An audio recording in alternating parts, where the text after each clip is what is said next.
हिराबाई आणि रावसाहेब हे मूळचे पुण्याचे. बायको, मुलं, सुना, नातवंड असा भरगच्च आणि आनंदी परिवार. रावसाहेब पेशाने रिटायर क्लास 1 ऑफिसर होते. त्यांचं वागणं, बोलणं, चालणं एकदम रुबाबदार, पुणेरी असं. आणि त्यांच्या पत्नी हिराबाई आणि त्यांचा स्वभाव म्हणजे अतिशय मृदू आणि सालस. त्यांची 3ही मुलं, त्यांचाही लग्न झालेलं. प्रत्येकाला 2-2 मुलं म्हणजे 6 नातवंड असा त्यांचा परिवार. एक दिवस रावसाहेब मुंबईला जात असताना अचानक त्यांच्या कारला ॲक्सिडेंट होतो आणि त्यातच मृत्यू होतो. हा धक्का कुटुंबासाठी, हिराबाईसाठी खूप मोठा असतो. आता रावसाहेब गेल्यानंतर हिराबाई एकट्याच पडल्या होत्या. रावसाहेब रिटायर ऑफिसर असल्यामुळे त्यांना पैशाची कमी नव्हती. सगळं काही भरपूर असं करून ठेवलेलं होतं त्यांनी मुलांसाठी. ते सगळेच आता खूप दुःख विसरून आनंदात राहत होते. मात्र हिराबाई एकट्या पडल्या होत्या. नेहमीच चिंता आणि त्यातच एकटेपणा, त्यामुळे त्यांची तब्येत खूप खालावत चाललेली.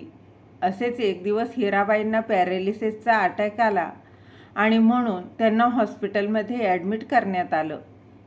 त्यांच्या 3ही सुना आणि 3ही मुलं दवाखान्यात आले होते. दवाखान्यात आल्यावर त्यांना प्रश्न पडला होता की आता आईची काळजी कोण करणार, कोण घेणार आईची काळजी, दवाखान्याचा खर्च कोण करणार. अशा विचारात असतानाच हिराबाईंचं ऑपरेशन करावं लागेल असं डॉक्टरांनी सांगितलं आणि त्यासाठी जवळजवळ 10 लाखांची गरज लागेल. 5 लाखांची गरज लागेल असं समजल्यानंतर 3ही मुलांची तारांबळ उडाली. कारण इतके पैसे लगेचच 3ही मुलांकडे नव्हतेच. त्यांना काळजी पडली की आता 10 लाख नक्की आणायचे तरी कुठून, असा विचार करत असतानाच 3ही सुना आणि 3ही मुलं आपापसात भांडू लागले. आता नक्की पैशांची जुळवाजुळव करायची तरी कशी, नक्की कशी करावी, कोण किती देणार, म्हणून त्यांच्यात वादावाद सुरू झाली. आणि तेवढ्या डॉक्टरांनी येऊन सांगितलं की हिराबाईंचा BP देखील खूप वाढला आहे, त्यांना खूपच त्रास होत आहे. तेव्हा ती काही मुलं शांत होतात आणि नंतर काही वेळानंतर डॉक्टर सांगतात की हिराबाईंचा हृदयविकाराचा झटका आला आहे. जसं हिराबाईंना हृदयविकाराचा झटका आला आहे असं डॉक्टर सांगतात आणि त्यात आम्ही त्यांना वाचू शकलो नाहीत. आय एम सॉरी असं म्हणून डॉक्टर तिथून निघून जातात. हिराबाईच्या मृत्यूनंतर सगळे विधी उरकले जातात. आलेले सगळे नातेवाईक विधी झाल्यामुळे निघून जातात. हिराबाईंच्या सुना या क्षणाची वाट पाहत होत्या, कारण आता त्यांच्या मेलेल्या सासूचे दागिने आणि पैशांची वाटणी होणार असते.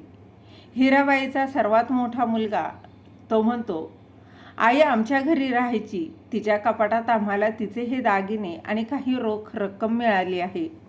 आता आपण या सर्वांचे वारस आहोत, तर कोणाला काय द्यायचं याचा फैसला करू.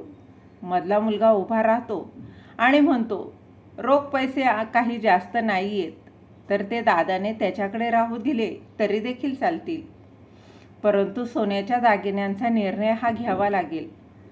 सर्वात छोटा मुलगा तो उभा राहतो आणि म्हणतो, हो, जवळपास 20-25 तोळे हे सोनं तर असेलच ना. आपण एखाद्या सोनाराला बोलवू आणि बरोबर 3 भाग वाटून घेऊ. हे ऐकून हिराबाईंची मधली सून कीर्ती म्हणते, असं कसं, 3 समान भाग वाटून घ्यायचे? 3 समान भाग नाही होणार. वयानुसार प्रत्येकाला त्याचा हिस्सा मिळाला पाहिजे. हिराबाईची लहान सून दीपा म्हणते, वहिनी असं कसं, आपल्या तिघांमध्ये समान वाटे व्हायलाच हवेत ना. तुम्ही मधल्या आहात म्हणून तुम्हाला जास्त भेटणं हे फार चुकीचं आहे. त्यावर कीर्ती म्हणते, असं कसं चुकीचं आहे, मला तुझ्यापेक्षा जास्त हिस्सा मिळायला पाहिजे. दीपा म्हणते, का जास्त हिस्सा मिळायला पाहिजे? तुम्ही सासूबाईंना एक दिवससुद्धा नाही सांभाळलं.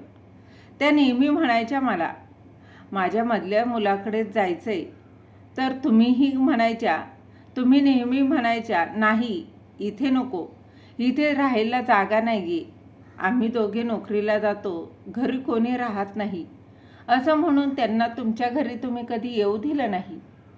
त्यावर कीर्ती चिडून म्हणते, आता बरी नाकाने बोलतेस, मी नाही येऊ दिलं तर तू कोणतं येऊ दिलं होतं? तू तर सासूबाई एक दिवस तुझ्या घरी आल्या तर लगेच माहेरी पळून जायची. कशी सासूला सांभाळलं नाही? कधीच तू सासूला आपलं म्हणून सांभाळलं नाही. लग्नाच्या पहिल्या दिवसापासून त्यांच्याशी भांडतच होती आणि आता आली त्यांचे दागिने घ्यायला.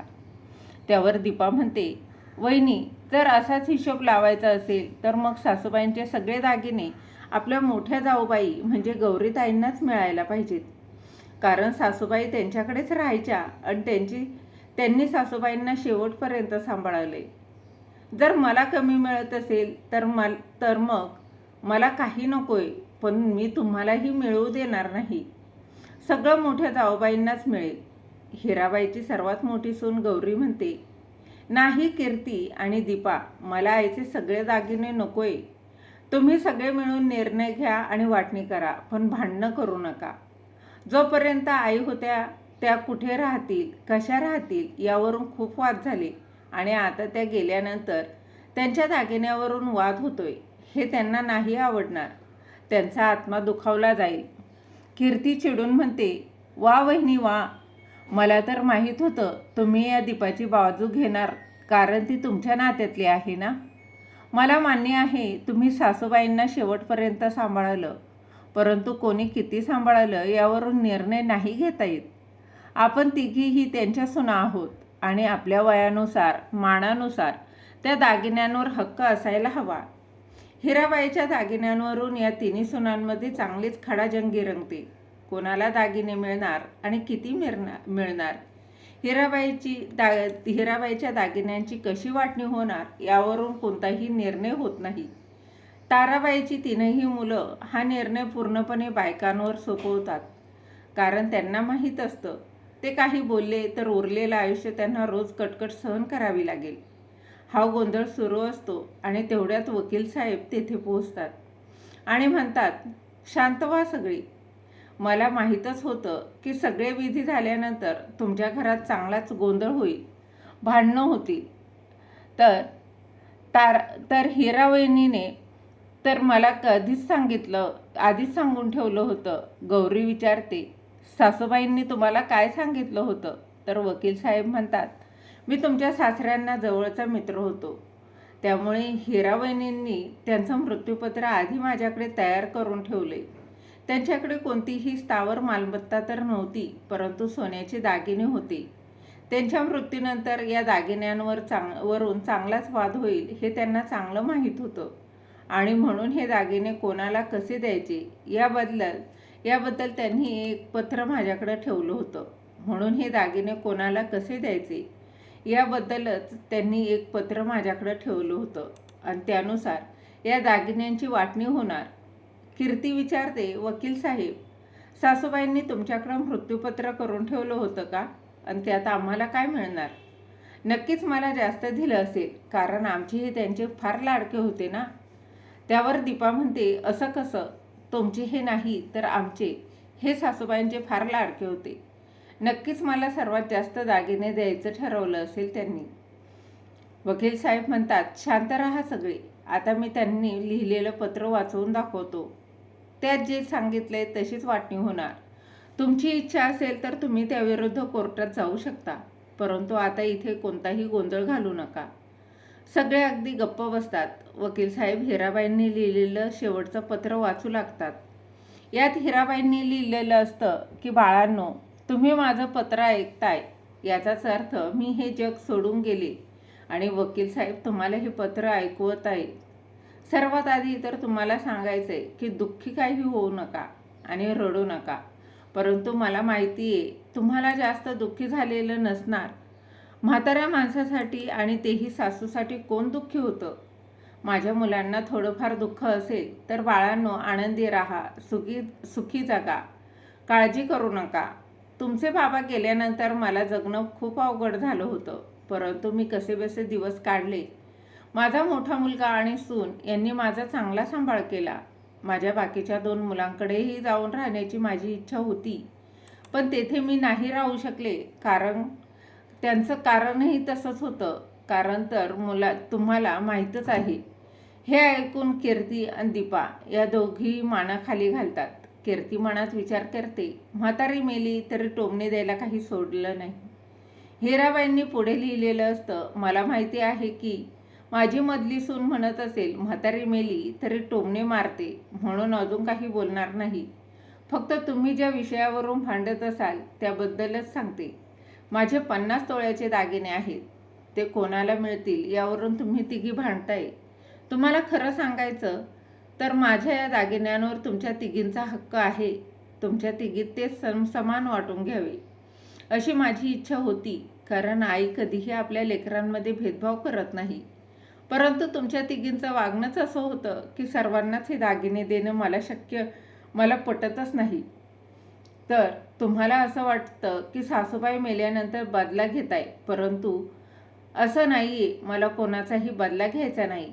तुम्ही जेव्हा केलं ते चुकीचं केलं याची जाणीव तुम्हाला होईल की नाही देवास ठाऊक, पण माझ्याबरोबर जे काही झालं ते तुमच्याबरोबर होऊ नये हा फक्त विचार करून मी पुन्हा असं वागू नका. आणि सर्वात महत्त्वाचं म्हणजे माझे 50 तोळे दागिने मी कोणाकडे देणार, कोणाला किती हिस्सा मिळणार, तर मी तुम्हाला तिघींनाही ते दागिने नाही देणार. माझे सगळे दागिने तुम्ही वकील साहेबांकडे सुपूर्द करा. ते बँकेमध्ये एक लॉकर उघडतील आणि तेथे दागिने सुरक्षित राहतील. ऐकून सर्वांनाच मोठा धक्का बसतो. कीर्ती चिडून म्हणते, असं कसं? या दागिन्यांवर तर आमचा हक्क आहे, ते आम्हालाच मिळायला पाहिजेत. त्यावर वकील साहेब म्हणतात, शांत राहा, आधी पूर्ण पत्र तर ऐकून घ्या. वकील साहेब पुढे वाचू लागतात. तरी त्यांनी लिहिलेलं असतं की हे ऐकून तुम्ही चांगलाच गोंधळ घालता मला माहीत होतं, परंतु माझे दागिने मी तुमच्या तिघींच्याही हाती लागू देणार नाही. हे दागिने लॉकरमध्ये राहतील आणि त्यानंतर जेव्हा तुमच्या मुलांनी लग्न होतील तेव्हा तुम्हाला मिळतील. तुम्हाला सर्वांना एक एक मुलगा आणि एक एक मुलगी आहे, त्यामुळे दागिन्यांचे 6 हिस्से होतील आणि प्रत्येक लग्नाच्या वेळेस तो एक हिस्सा तुम्हाला मिळेल. वकील साहेब तशी व्यवस्थाही करतील. हिराबाईंच्या सुनांना हा निर्णय पटत नाही, परंतु आता सासूबाईंची हीच इच्छा असेल तर आपण काही करूही शकत नाही, हेही त्यांना चांगलं समजतं. हिराबाई पुढे लिहितात, कदाचित तुम्हाला माझा निर्णय पटत नाही, परंतु आता सासूबाईंची हीच इच्छा असेल तर आपण काही करू शकत नाही, हेही त्यांना समजतं. हिराबाईंनी पुढे लिहितात, कदाचित तुम्हाला माझा निर्णय पटलाही नसेल, परंतु हाच माझा शेवटचा निर्णय आहे आणि तो तुम्हाला मान्य करावाच लागेल. शेवटी एवढंच सांगते की जोपर्यंत माणूस या जगात आहे तोपर्यंत त्याची किंमत करा. माणूस गेल्यानंतर कितीही रडत बसलं, पश्चाताप केला तरी तो माणूस परत येत नाही आणि केलेलं सुधारताही येत नाही आणि आपण जे करतो ते इथेच भोगावं लागतं, हेही लक्षात ठेवा. आता मी माझं पत्र संपवते. तुम्हाला दुखावलं असेल तर मला माफ करा आणि बाळांनो सुखी राहा. आईचं शेवटचं पत्र ऐकून तिन्ही मुलांच्या डोळ्यात पाणी आलेलं असतं. हिराबाईंनी सुनांना मृत्यूनंतरही चांगलाच धडा शिकवलेला असतो. तर मग मित्र आणि मैत्रिणींनो, हिराबाईंनी दिलेलं अनोखं मृत्यूपत्र आणि मुलांच्या आणि नातवंडांची केलेली भावी तरतूद तुम्हाला कशी वाटली कमेंट बॉक्समध्ये नक्की कळवा. आणि आजची ही कथा चांगली वाटली तर लाईक शेअर सबस्क्राईब नक्की